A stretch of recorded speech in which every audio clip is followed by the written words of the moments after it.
Hi, I'm Nash, and I'm a Mayvenn certified stylist, and we're gonna walk you through the process on how to create baby hairs on your lace front wig. First, smooth the natural hairline so that it will blend underneath the lace. Always make sure you set and dry the hairline before putting on your wig.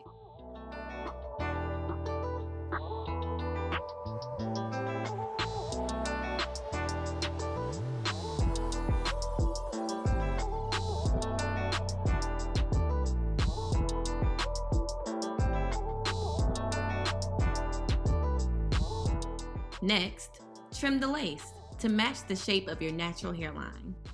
Use mousse or setting lotion to smooth the hair before trimming around the hairline to create your baby hair.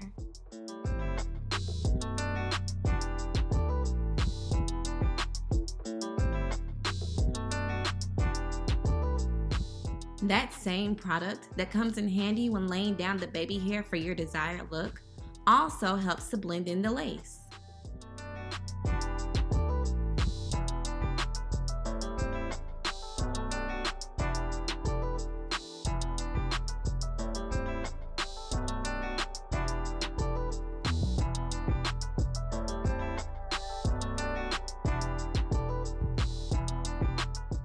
And voila, you have your custom baby hairs.